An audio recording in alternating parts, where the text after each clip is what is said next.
ওরে মায়েরও প্রসবের কালে বুক ভেসে যায় নয়ন জলে রে, আমার সন্তানের লইয়া কুলে ভুলে প্রসব যন্ত্রণা, দুঃখের দরদি আমার জনম দুঃখী মা, গর্ভধারিণী মা, জনম দুঃখিনী মা, দুঃখের দরদি আমার জনম দুঃখী মা। খারাপ লাগতেছে ভাইয়ারা। এ বন্ধু 10 মাস 10 দিন আমরা মায়ের পেটে ছিলাম, মারে কষ্ট দিয়েছে, আঘাত দিয়েছে।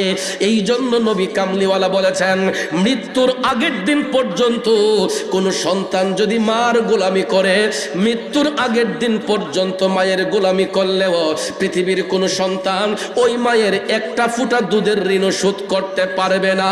চিল্লায়া বলেন আল্লাহু আকবার। ও মায়ের একদার দুধের দাম কাটিয়া গায়ের চাপ, পাপোশ বানাইয়া ঋণের সুদ হবে না, এমন দরদি ভবে কেউ হবে না আমার মা গো, এমন দরদি ভবে কেউ হবে না আমার মা গো। কথা বলেন ঠিক কিনা? এ বন্ধু, মৃত্যুর আগের দিন পর্যন্ত মায়ের গোলামি করলে, আমাদের গায়ের চামড়া দিয়া মায়ের জুতা বানাইয়া দিলে, পৃথিবীর কোন সন্তান মায়ের এক ফোঁটা দুধের ঋণ শোধ করতে পারবে না। কিন্তু বর্তমান সমাজের মধ্যে আমরা দেখতে পাই অনেক সন্তান টাকা পয়সা নিয়ে আমার সাথে হিসাব করে, বাবার সাথে হিসাব করে। আসেনি মিয়া?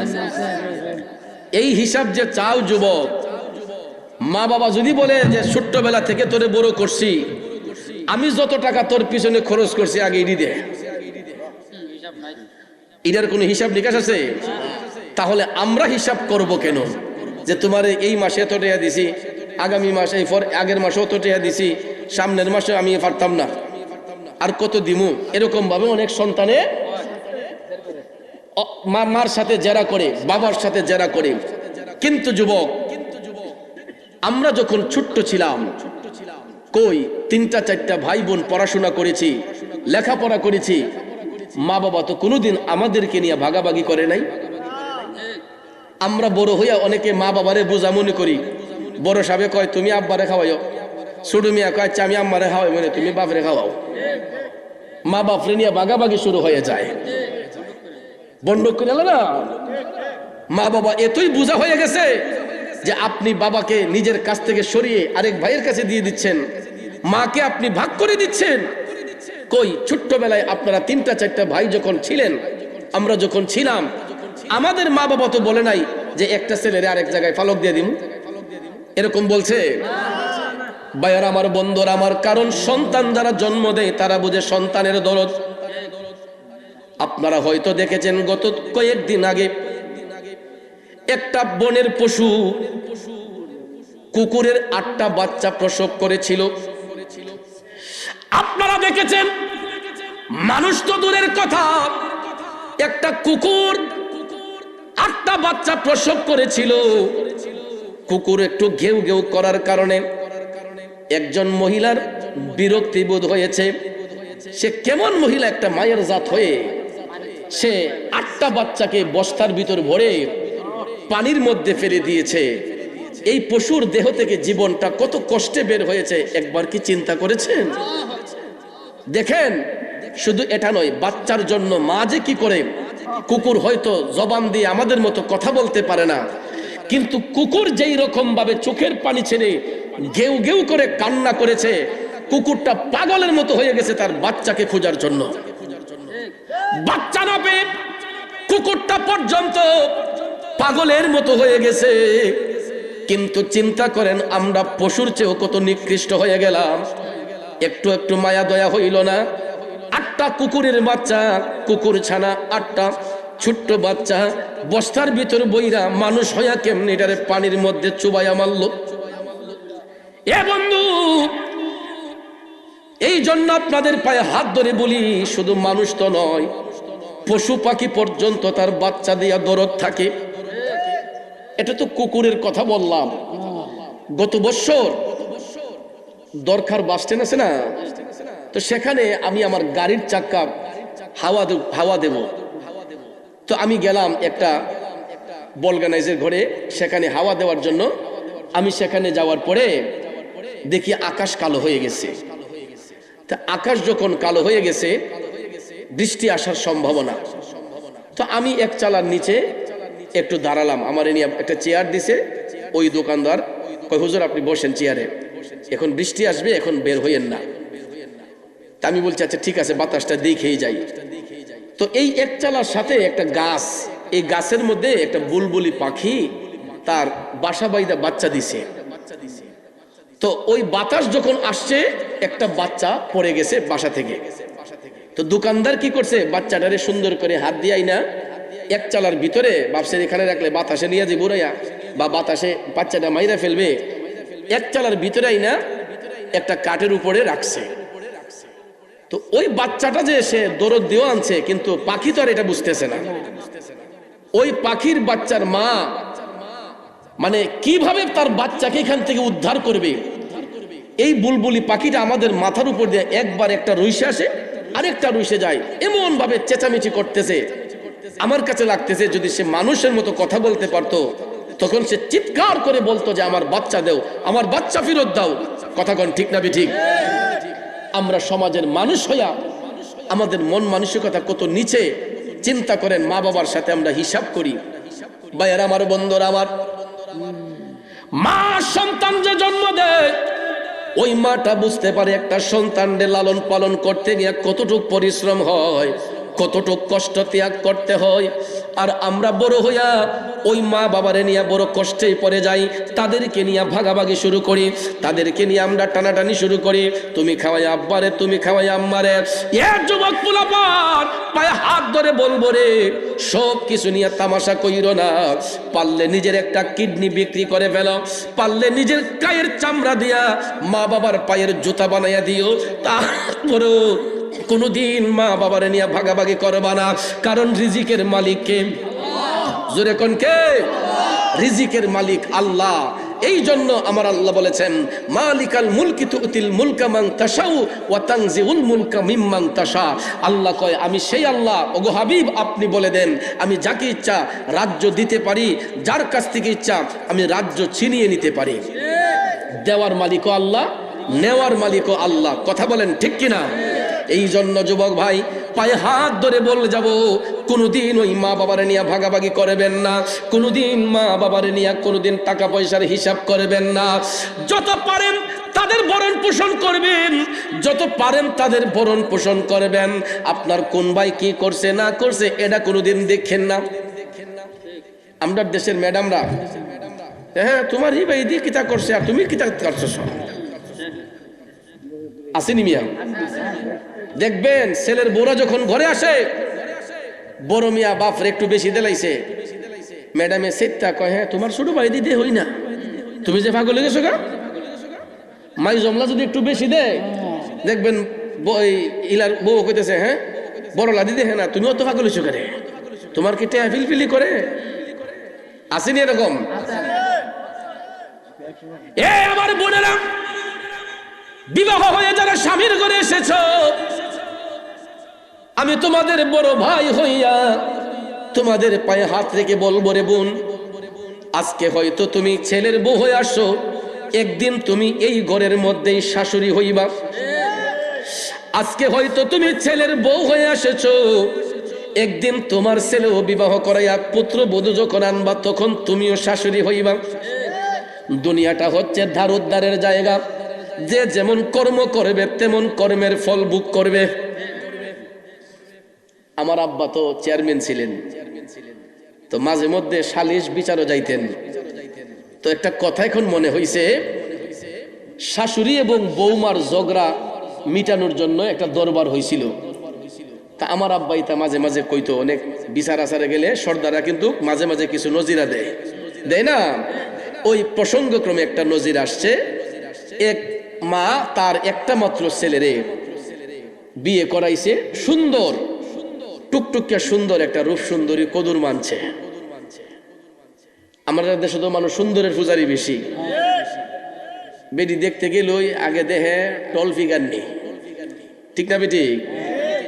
চামড়াটানি সুন্দর, বডিটানি সুন্দর, নাকি সিহন, নাকি বেশি মুডা, এরকম ভাবে দেখতে দেখতে বাঁচতে বাঁচতে দেখবেন এমন একটা আনে রূপ সুন্দরী কদুরমা, ইনার মুহের মাঝে রস থাকে আর অন্তরের মাঝে বিষ থাকে। আসেনি বাজার?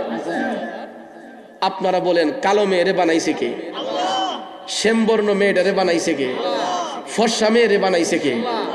এখন কালো হয়েছে দীক্ষা এই বেডির কি কোনো ইজ্জত নাই? কালো হইলে কি এই বেডি আল্লাহর দিদার পাইতো না? নবীর দিদার পাবে না? সাহাবীদের মধ্যে সবচেয়ে কালো ছিলেন বেলাল হাবশী রাদিয়াল্লাহু তাআলা আনহু। বেলাল হাবশী রাদিয়াল্লাহু তাআলা আনহু সাহাবীদের মধ্যে সবচাইতে কালো ছিলেন, কিন্তু আমার রাসূল বলেছেন ইশকে মুস্তাফার প্রেম থাকার কারণে নবী বলছেন বেলাল তুমি আমার আগে জান্নাতে কদম রাখবা। কালো বেটার সম্মান আসেনি? নবীরে ভালোবাসার কারণে দেখেন রাসূল বলতেছেন বেলাল তুমি আমার আগে জান্নাতে কদম রাখবা। হযরতে বেলাল রাদিয়াল্লাহু তাআলা আনহু এটা শুনে তিনি আপসেট, তিনি কাঁপতে শুরু করলেন, ইয়া রাসূলুল্লাহ, নবী গো আপনি দুজাহানের সরদার, আপনার আগে আমি বেলাল জান্নাতে কদম রাখবো, নিশ্চয়ই আমি মনে হয় বড় ধরনের কোনো অপরাধ করে ফেলেছি। ইয়া রাসূলুল্লাহ, আমি মনে হয় বড় ধরনের কোনো অন্যায় করে ফেলেছি। আমার রাসূল মুস্কি মুস্কি হেসে বললেন, না বেলাল, তুমি এই কারণেই আমার আগে জান্নাতে কদম রাখবা, হাসরের ময়দানে আল্লাহ রাব্বুল আলামিন আমি নবীকে বহন করার জন্য হাজার হাজার সওয়ারি পাঠাইবেন, কিন্তু আমি যেই সওয়ারি দিয়ে মেরাজ শরীফের মধ্যে গিয়েছিলাম, এই বোরাক নামক বাহনটা আমি রসুলের সামনে যখন হাজির হবে তার সামনে একটা শিকল থাকবে এটারে টাইনা নেওয়ার জন্য, আর ওই শিকলটা আমার আল্লাহ তোমার কাঁধের মধ্যে প্রদান করবে। বেলাল, এই জান্নাতি বাহনের শিকলটা থাকবে তোমার কাঁধে, তাইলে জান্নাতের দরজা যখন খোলা হবে আমি রসুল তো সাওয়ারির মধ্যে বসা থাকবো, আর শিকল যেহেতু তোমার কাঁধে থাকবে তুমি তো টাইনা নিবা। এই গাড়ির ড্রাইভার আগে থাকে না প্যাসেঞ্জার আগে থাকে? কারণ জান্নাতি সওয়ারির প্যাসেঞ্জার হলেন রাহমাতাল লিল আর ড্রাইভার হচ্ছেন হযরতে বেলাল হাবশী রাদিয়াল্লাহু তাআলা আনহু। সুবহানাল্লাহ বলবেন না? ভাইয়েরা আমার, বন্ধুরা আমার, দেখবেন জজ সাহেবের গাড়ি চালাইলে অনেক সময় এই ড্রাইভারেরও ইজ্জত বাইরে যায়। এক জায়গায় গেলে দেখবেন মানুষে টান দিয়ে একটা চেয়ার দেয়, আর এটা জজ সাহেবের ড্রাইভার, আর এটা এমপি সাহেবের ড্রাইভার, এটা মন্ত্রী সাহেবের ড্রাইভার, এটা প্রধানমন্ত্রীর ড্রাইভার, এবারে সম্মান এটা আলাদা। কথা কোন ঠিক যাবে? ঠিক। তাইলে রাহমাতাল লিল আলামিন নবী জান্নাতি সাওয়ারির মধ্যে বসা থাকবেন আর শিকল থাকবে হযরতে বেলাল হাবশীর কাঁধের মধ্যে। সুবহানাল্লাহ বলবেন না? রাসূল বললেন বেলাল ওই শিকলটা তুমি টাইনা দিবা, জান্নাতের দরজা খোলার পরে প্রথম কদমটাই পড়বে তোমার। আরো জোরে কর না সুবহানাল্লাহ। তাইলে নবীর গোলামিতে শান্তি নেওয়া শান্তি। এ বন্ধু, আমাদের মুসলিম পরিবারের মধ্যে আমরা এখন বর্তমানে দেখি সবাই রূপ সুন্দরী কদুর মাসায়, বিয়ে দেখতে গেলে কয় বেটি রাজন একটু লম্বা হয়, কারণ ছেলেলা বিদেশি, জামাই কি বিদেশি, দেশ আইসে তাই না একবারে মাশাআল্লাহ, হ্যাঁ এমন না হইলই তুই না, ঠিক না বেটি? দেখবেন লম্বা চোরা মেয়ে চায়, সুন্দরী চায়, কিন্তু হ্যাঁ আল্লাহ উত্তম সুন্দরের মালিক। কথা কোন ঠিক না বেঠিক? আল্লাহ যাকে যেই সুরত দিয়ে বানাইছে তার জন্য এটা প্রযোজ্য, কিন্তু লম্বা হোক সুন্দরী হোক, যদি তার আখলাক সুন্দর হয় সে হচ্ছে সুন্দরী, যার চরিত্র সুন্দর হবে সে হচ্ছে সুন্দরী। কথা কোন ঠিক কিনা? কিন্তু ওই ভদ্র মহিলা তার একটা মাত্র ছেলেরে বিয়া করাইছে, কয় আমি সুন্দরী মেয়ে ছাড়া আনতাম না, তো টুকটুকিয়া সুন্দরী দীক্ষা একটা কদুর মানছে রূপ সুন্দরী। এখন এ বিডির মুখের মাঝে মধু, অন্তরের মাঝে বিষ, মুখ দিয়া তিলে চাইলে ডাইলে হগলতা দেলায়, আর অন্তর দিয়ে খালি কয় এ বিডি কেড়ে মরে না। আসেনি মিয়া? আমরা দেশে দেখবেন এরকম বিভিন্ন সিরিয়াল দীক্ষা, এটা সিরিয়ালের কাহিনী অনেক পরিবার আই পড়ছে। যেই রাজনীতি, আরে বাহিরে রাজনীতি কি দেখছেন মিয়া?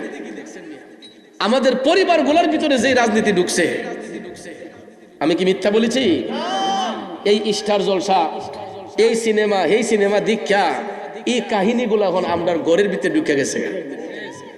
দেখবেন আমরা ম্যাডামরা কত অভিনয় যে তিলে চাইলে ডাইলে সব দিয়ে আম্মা, আর তলে দিয়ে গিয়া কই বিডি মরে না কেরে।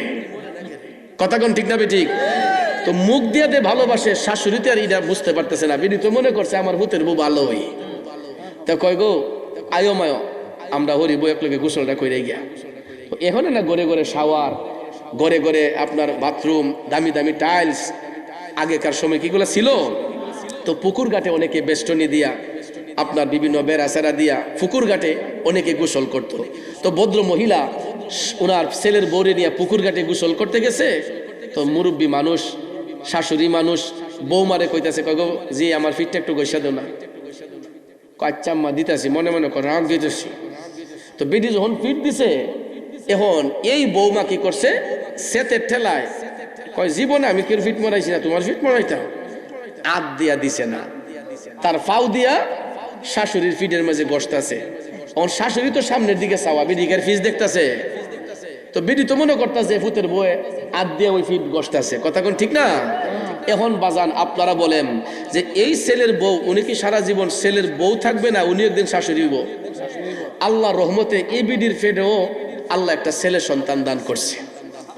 এই বিডির গর্ভ থেকে একটা ছেলে সন্তান ভূমিষ্ঠ হয়েছে। হওয়ার পরে এখন এই বিডির ছেলে যখন আস্তে আস্তে বড় হইতেছে, বিডির চুল কি হারা জীবন কাঁচা থাকবো, কালা থাকবো? এটা কি সাদা হইতো না? এখন ছেলে যখন ডাঙ্গর হইতেছে, বড় হইতেছে, এখন মহিলার মাথার চুলও আস্তে আস্তে কপাল দিয়া সাইড দিয়া ফাঁহা ধরছে। তো এই শাশুড়ি তো দুনিয়া থেকে গেছে গা। এই বিডি আস্তে আস্তে বুড়ার কাতার আইছে, শাশুড়ির কাতার আইছে। তো এই বিডি কয় যে আমি আমার ছেলেরে টুকটুকে সুন্দরী দিকে একটা বউ আনবো। তো ওই আনছে রূপ সুন্দরী একটা কদুরমা আনছে। পরে দেখা যায় ইলারও মুখের মাঝে মধু, অন্তরের মাঝে বিষ। হঠাৎ একদিন কইতেছে, কই গো আমরা হরিব একলে কত গোসল করছি মায়া, আয়ো তোমার লিয়া ফুকুর গান্ড গোসল করে। কারণ এখন তার ইনি বৌমা না, এখন শাশুড়ি। উনার ছেলের বড় নিয়ে গেছে পুকুর ঘাটে গোসল করতো। কই গো আমি আমার হরির ফিট গৈসা দিছি, মায়া আমার ফিটটা একটু গৈসা দেও না। এখন দেখা যায় এই ছেলের বউয়ের হাত ফিটও যায় না।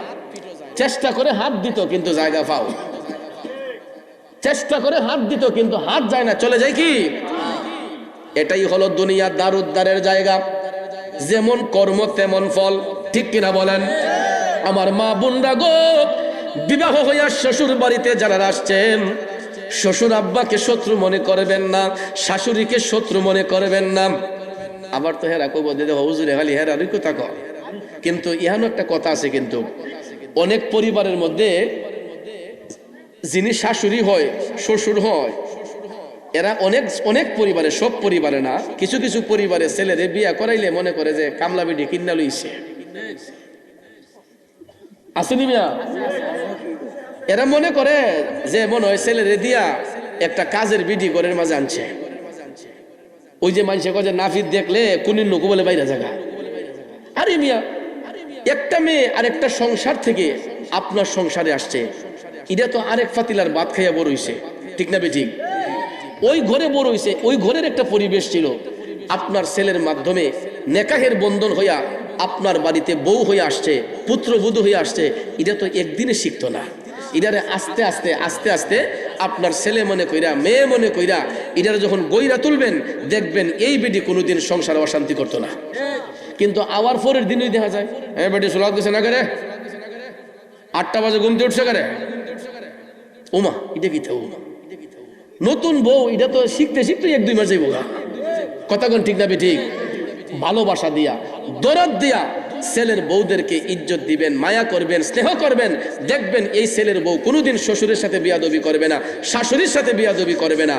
আর আমার মা বোনদের পায়ে হাত রেখে বলবো, যারা বিবাহের পরে শ্বশুর বাড়িতে আসছেন, শ্বশুরকে নিজের বাবার মতো শ্রদ্ধা করবেন, শাশুড়ি আম্মাকে নিজের মার মতো শ্রদ্ধা করবেন। দেখবেন ওই পরিবারে কোনোদিন অশান্তি হবে না। কথা বলেন ঠিক কিনা? এই জন্য যুবক ভাইয়ারা আমার, লম্বা কথা বলবো না, আমার রাসূল বলেছেন পৃথিবীর সন্তানেরা মৃত্যুর আগের দিন পর্যন্ত মায়ের গোলামি করলেও একটা সন্তানও মায়ের 1 ফোঁটা দুধের ঋণ শোধ করতে পারবে না। আমরা মায়ের কাছে চিরঋণী, আমরা মায়ের কাছে চিরঋণী। এই জন্য অনেক ওলি আব্দাল গাউস কুতুবরা এইরকম চিন্তা ভাবনা কইরা দেখছে, মায়ের সেবা ছাড়া মৌলার নৈকট্য হাসিল করা যায় না।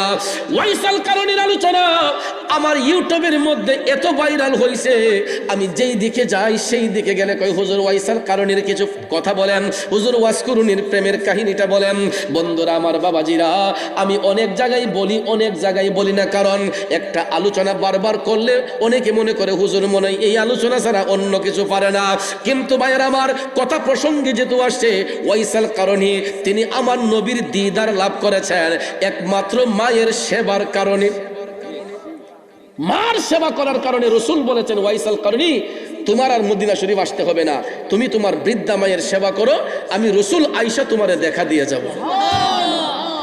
ও আশিকুন কা ঈসা বনে হযরত ওয়াইসল করনি বনে पाया नबी को एक दात पर उनको 32 घराना खुल गई इश्क नबी दिल में पैदा करो क्या रसूल खुदा को भूल गई।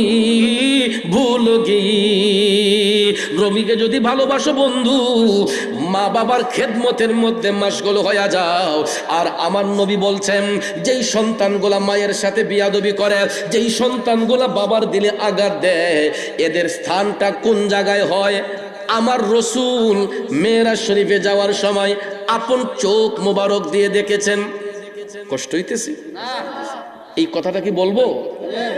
আমার নবী মেরাজ শরীফে যাওয়ার সময় প্রথম আসমানে যখন গেলেন, বাবা আদম সফিউল্লাহর সঙ্গে সাক্ষাৎ। তিনি আমার নবীকে অভ্যর্থনা জানালেন। আমার আল্লাহ জান্নাত এবং জাহান্নাম দেখার পারমিশন দিলেন। জিবরাইল আলাইহিস সালাম কয়, নবী গো, আল্লাহ রাব্বুল আলামিন আপনার জন্য জান্নাত এবং জাহান্নাম সুসজ্জিত করে রেখেছেন। আপনি চাইলে আগে জান্নাত দেখতে পারেন, আপনি চাইলে আগে জাহান্নামটাও দেখতে পারেন। আমার নবী ডাক দিয়ে কয়, জিবরাইল, আমি জান্নাত দেখব পরে, আগে জাহান্নামের অবস্থাটা আমি দেখতে চাই। আমার নবীজি জান্নাত দেখবেন পরে, জাহান্নাম দেখার ইচ্ছে পোষণ করলেন আগে। বন্ধুরে, জাহান্নাম দেখতে যাই আমার নবী প্রথমে যখন জাহান্নামে প্রবেশ করলেন, জাহান্নামের গেইটের ফেরেশতা আমার নবীরে অভ্যর্থনা জানাইল। জাহান্নামে প্রবেশ করার সাথে সাথে আমার রাসূল দেখেন দুর্গন্ধ পাওয়া যায়। নাউজুবিল্লাহ বলেন। জাহান্নামে সুগন্ধ না দুর্গন্ধ? জাহান্নামে প্রবেশ করেই রাসূল দুর্গন্ধ পাইলেন। হঠাৎ করে আমার রাসূল জাহান্নামের ডান পাশে তাকাইয়া দেখতেছেন, বিদ্রুপের মতো কান্নার শব্দ শোনা যায়। কি শোনা যায়?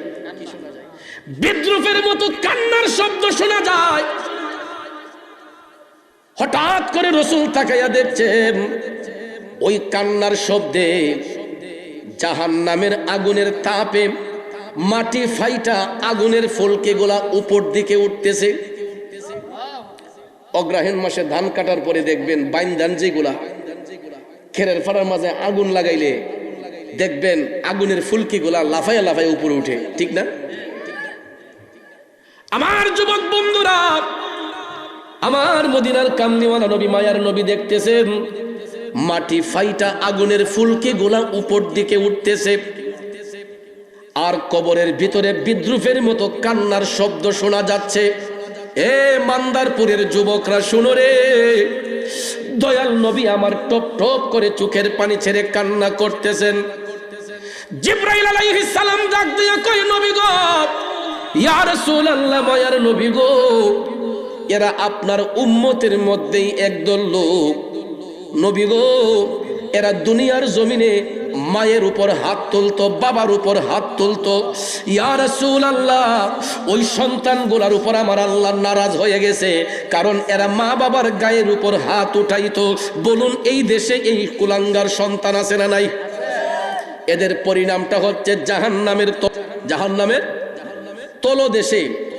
আমার রাসূল বলতেছেন যে আমি যখন মেরাজে গিয়েছি জাহান্নামের তলদেশে তাকিয়েছি, আর এটার কতটুকু গভীরতা এই সম্পর্কে রাসূল বলেছেন যে জাহান্নামের মধ্যে দুজক, যেটা দুজকের তলদেশ, যেটা অর্থাৎ দুজকের প্রথম স্টেপ থেকে, দুজকের উপর থেকে যদি একটা পাথর ছেড়ে দেওয়া হয়, 70,000 বৎসর যাওয়ার পরে যতটুকু গভীরতা, এর নিচে হচ্ছে জাহান্নামের তলদেশ। নাউজুবিল্লাহ কোন। সেই জাহান্নামের তলদেশে রাইখা ওই কুলাঙ্গার সন্তানগুলা যারা মার উপর বাবার উপর হাত উঠায়, এদেরকে আমার আল্লাহ জাহান্নামের আগুনের তাপ দেয়। আর এই 70,000 মাটির নিচ থেকে, জাহান্নামের তলদেশ থেকে এই আগুনগুলা লাফাইয়া দুনিয়ার উপরে উঠে। আল্লাহু আকবার বলেন। রসুল বলেন যে একটা সুইয়ের নাল কত বড় হতে পারে? সুইয়ের নাল দেখে কলা গাছ ঢুকবো? কান্নাগুলো ঢুকতো না, ঠিক না বেঠিক? একটা বড় শলাও ঢুকবে না। রসুল বলেন সুইয়ের নাল দিয়া যদি জাহান্নামের আগুনের তাপ একটুখানি দুনিয়াতে ছাড়া হয়, তাহলে দুনিয়ার মানুষ জ্বলে পড়ে সারখার হয়ে যাবে। নাউজুবিল্লাহ কোন। জাহান্নামের আগুনের যেই তাপ, দুনিয়ার মধ্যে যদি এই আগুনের তাপ সুইয়ের নাল দিয়া যদি একটু তাপ দেওয়া হয়, তাহলে গোটা পৃথিবীর মানুষ জ্বলসে যাবে, পুড়ে ছাই হয়ে যাবে। তাইলে চিন্তা করেন জাহান্নামের আগুনের তাপ কতটুক ভয়াবহ হতে পারে। আমার রাসূল দেখতেছেন চিৎকার শোনা যায় এবং কবরের মাটি ফাইটা আগুনের ফুলকিগুলা উপর দিকে উঠতেছে। দয়াল নবী আমার চোখের পানি ছেড়ে কান্দে। জিবরাইল আলাইহিস সালাম ডাক দিয়া কয়, নবী গো, এরা আপনার উম্মতের মধ্যে একদল লোক, এরা দুনিয়ার মধ্যে তাদের মার উপর হাত উঠাইতো, বাবার উপর হাত উঠাইতো। এই জন্য আমার আল্লাহ তাদের উপর নারাজ হইয়া এদেরকে জাহান্নামের তলদেশে পাঠাইয়া কিয়ামত পর্যন্ত আমার আল্লাহ এদেরকে জাহান্নামের আগুন দিয়া জ্বালাইবে। আর এরা কিয়ামত পর্যন্ত এই আগুনের তাপে চিৎকার করবে। জিবরাইল বলতেছে, নবী গো, ওই জাহান্নামী ব্যক্তিগুলা তারা যেই কবরের ভিতরে জাহান্নামের তলদেশে যে চিৎকার করে, ওই চিৎকারটা যদি দুনিয়ার মানুষগুলা শুনতো, তাইলে এরা সাথে সাথে অজ্ঞান হইয়া যাইতো, বেহুশ হইয়া যাইতো। এই জাহান্নামীদের চিৎকার যদি দুনিয়াবাসীরা শুনতো, তাইলে পৃথিবীর পূর্ব প্রান্ত থেকে পশ্চিম প্রান্ত পর্যন্ত মানুষগুলা শুনতে পেত এবং এই কান্নার শব্দে এরা অজ্ঞান হয়ে যেত, বেহুশ হইয়া যাইত। ভাইয়ের আমার, মা বাবার দিলের মধ্যে কষ্ট দিলে এই পরিমাণ আঘাত আল্লাহ তাআলা জাহান্নামী কুলাঙ্গার সন্তানদেরকে দান করে। তাইলে বলুন, আমরা আমাদের মাতা পিতার সহিত সদ্ব্যবহার করব নাকি দুর্ব্যবহার করব? সদ্ব্যবহার না দুর্ব্যবহার? এই জন্য আশিক কয়, প্রেমিক কয়, মা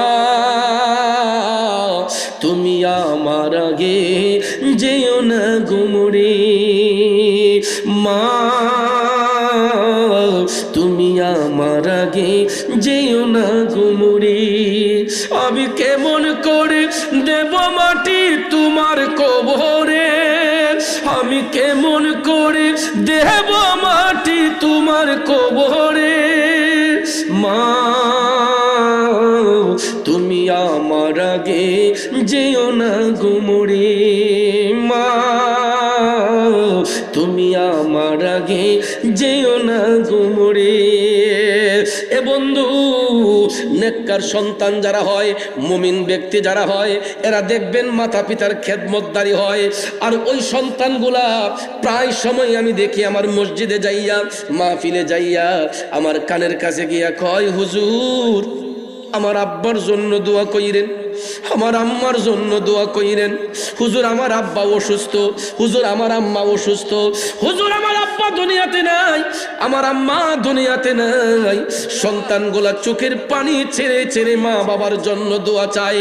ওই সন্তানগুলাই হলো নেক সন্তান, যেই মা বাবা চলে যাবার পরে সন্তানগুলা মা বাবার আত্মার মাগফিরাতের জন্য চোখের পানি চাইরা কান্দে আর আল্লাহরে কয়, ওয়াকুর বিরহামহুমা কামা রব্বায়ানি সগীরা।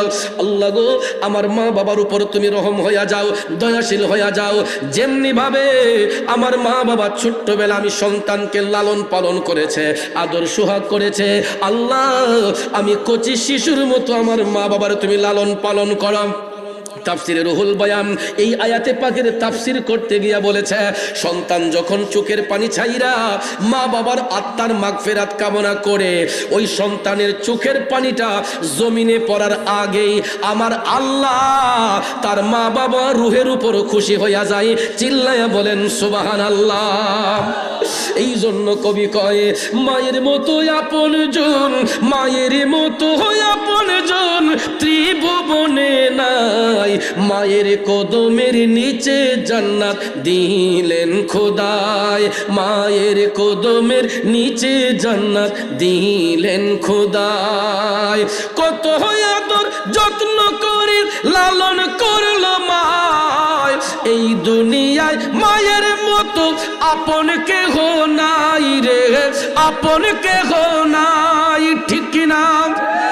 दोनों जहान आसान होबे, दोनों जहान आसान होबे माয়ের সেবায়, মায়ের কদমের নিচে জান্নাত দিলেন খোদায়, মায়ের কদমের নিচে জান্নাত দিলেন খোদায়।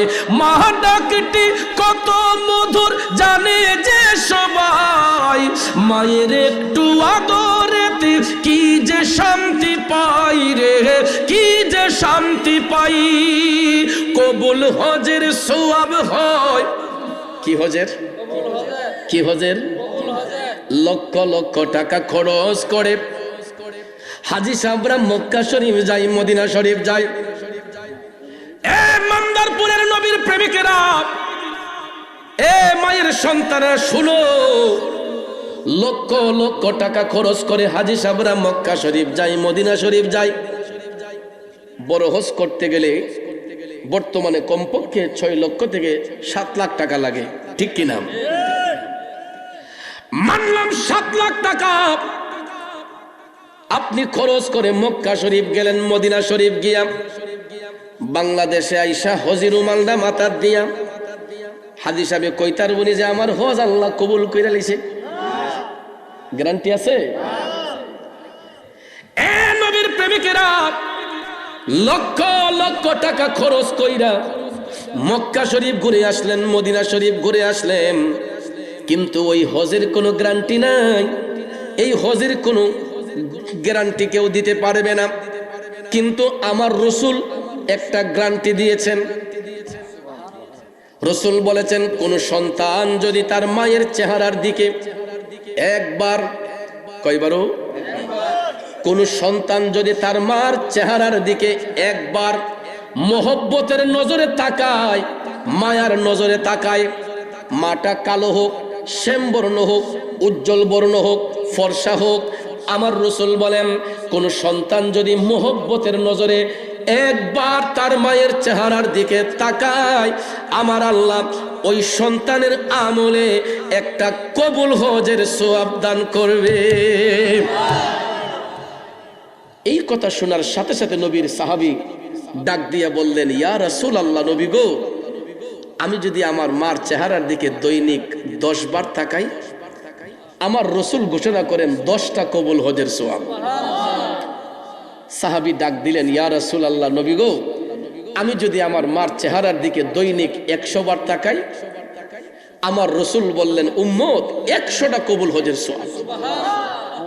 সাহাবী ডাক দিয়া বলতেছেন, নবী গো, ওগো মায়ার নবীজি, আমি যদি এর চাইতে বেশি তাকাই। আমার নবী ডাক দিয়া কই, উম্মত তুমি যত হাজার বার, যত কোটি বার তোমার মায়ের চেহারার দিকে মোহব্বতের নজরে তাকাইবা, মায়ার নজরে তাকাইবা, আমার আল্লাহ তত হাজার কবুল হজের সওয়াব তুমি সন্তানের আমলের মধ্যে লিখে দিবে। 2 হাত তুলে বলেন আল্লাহু আকবার, আরেকটু জোরে বলেন ইয়া রাসূলুল্লাহ। ওরে মানুষ রূপে সৃষ্টি করলো দয়াল খোদাই, কত আদর করলো মায়ের, তার সীমানা নাই রে, তার সীমানা নাই। কবুল হজের সওয়াব হয় দেখলে মায়ের চেহারায়, মায়ের কদমের নিচে জান্নাত দিলেন খোদায়, মায়ের কদমের নিচে জান্নাত দিলেন খোদায়। আমার মায়ের মতো আপনজন, মায়ের মতো আপনজন ত্রিভুবনে নাই, মায়ের কদমের নিচে জান্নাত দিলেন খোদায়। কথা বলেন ঠিক না বেঠে? তাইলে ওই মায়ের সাথে সদ্ব্যবহার হবে না দুর্ব্যবহার হবে?